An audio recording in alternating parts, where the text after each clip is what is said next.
ایک نوجوان اپنی بیوی کو ڈنڈے سے مار رہا تھا کہ ادھر سے ایک دانا بزرگ کا گزر ہوا۔ یہ ماجرا دیکھ کر اس بزرگ نے نوجوان سے کہا، پتر ڈنڈے سے تو جانوروں کو مارا کرتے ہیں، عورت کو تو عورت سے مارا جاتا ہے۔ بزرگ نے یہ بات اتنی درد بھرے لہجے اور شفقت سے کی تھی کہ اس نے سیدھا نوجوان کے دل پر اثر کیا۔ نوجوان نے بزرگ کے احترام میں ڈنڈا زمین پر رکھ دیا۔ بزرگ کی بات غور سے سنی اور کہا، بابا جی میں آپ کی بات کا مطلب نہیں سمجھ پایا۔ بابا جی نے جواب دیا، بیٹا عورت پر عورت لا کر یعنی سوکن۔ عورت نے بابے سے مخاطب ہو کر کہا، چل اوئے بابا، چل کہتے ہور کے جا اپنا لٹ، یہ ہم دونوں میاں بیوی میں آپس کا معاملہ ہے۔ پھر زمین سے ڈنڈا اٹھا کر اپنے خاوند کو دیتے ہوئے بولی، لیجیے جی آپ اپنا کام شروع کریں اور ادھر ادھر کی باتوں پر اپنا دھیان نہ دیں۔ میں نے ان سے ایک سوال پوچھا، اللہ تعالیٰ سے بات منوانے کا بہترین طریقہ کیا ہے؟ وہ مسکرائے، قبلہ روح ہوئے، پاؤں لپیٹے، رانیں تہہ کی، اپنے جسم کا سارا بوجھ رانوں پر شفٹ کیا اور مجھ سے پوچھا، تمہیں اللہ سے کیا چاہیے؟ ہم دونوں اس وقت جنگل میں بیٹھے تھے، حبس اور گرمی کا موسم تھا، سانس تک لینا مشکل تھا۔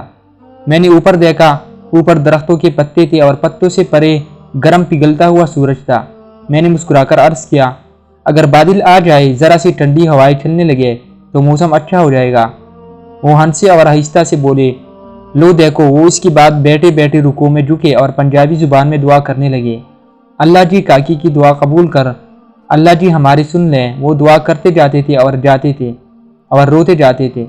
پہلے ان کے پلکیں گیلی ہوئی، پھر ان کی منہ سے سسکیوں کی آوازیں آئی اور پھر ان کی آنکھیں چم چم برسنے لگے۔ وہ بری طرح رو رہے تھے۔ میں ان کی حالات دیکھ کر پریشان ہو گیا۔ میں نے زندگی میں بے شمار لوگوں کو روتے دیکھا، لیکن ان کا رونا عجیب تھا۔ وہ ایک خاص ردم میں رو رہے تھے، منہ سے سسکیاں نکلتی تھی، پھر آنکھیں برستی تھی اور پھر اللہ جی ہمارے سن لیں کا راگ الاپ بنتا۔ میں پریشانی، استعجاب اور خوف کے ملی جلی تاثرات کے ساتھ انہیں دیکھ رہا تھا۔ وہ دعا کرتے جاتے تھے، روتے جاتے تھے اور سسکیاں بھرتے جاتے تھے۔ میں نے پھر وہاں ایک عجیب منظر دیکھا۔ مجھے ہوا ٹھنڈی ہوتی ہوئی محسوس ہوئی، آسمان پر اسی طرح گرم سورج چمک رہا تھا، لیکن جنگل کی ہوا میں خنکی بڑھتی جا رہی تھی۔ میری پیشانی، سر اور گردن کا پسینہ خشک ہو گیا۔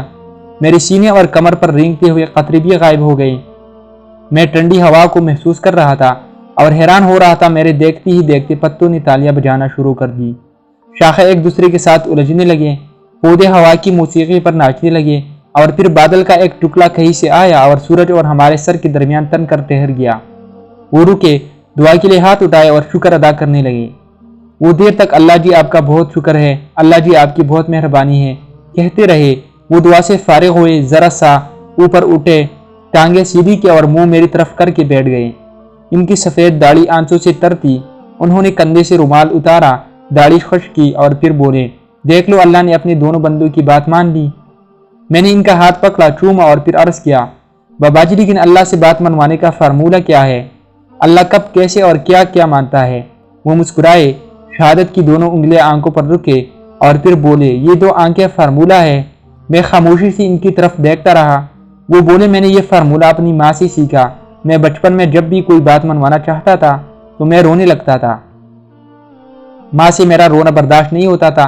وہ تڑپ اٹھتی تھی، وہ مجھے گود میں بھی اٹھا لیتی، مجھے چومتی بھی تھی، میری آنکھیں بھی صاف کرتی تھی اور میری خواہش، میری ضرورت بھی پوری کرتی تھی۔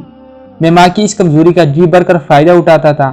میں رو رو کر اس سے اپنی پسند کے کانے بھی منواتا، اس سے نئی کپڑے اور نئی جوتی بھی لیتا تھا اور کھیلنے کے لیے گھر سے باہر بھی جاتا تھا۔ اور رکے اور پھر آہستہ سے بولے، میں نے جب مولوی صاحب سے قرآن مجید پڑھنا شروع کیا تو مولوی صاحب نے ایک دن فرمایا، اللہ تعالیٰ انسان سے 70 ماؤں سے زیادہ پیار کرتا ہے۔ یہ فقرہ سیدھا میرے دل میں لگا اور میں نے سوچا، میں رو کر اپنی ایک ماں سے سب کچھ منوا لیتا ہوں، اللہ اگر مجھ سے 70 ماؤں جتنا محبت کرتا ہے تو پھر میں رو رو کر اس سے کیا کیا نہیں منوا سکتا۔ وہ رکے اور بولے، بس وہ دن ہے اور آج کا دن میں روتا ہوں، اللہ کی ذات میں 70 ماؤں کی محبت جگاتا ہوں اور میری ہر جائز خواہش، میری ہر جائز دعا قبول ہو جاتی ہے۔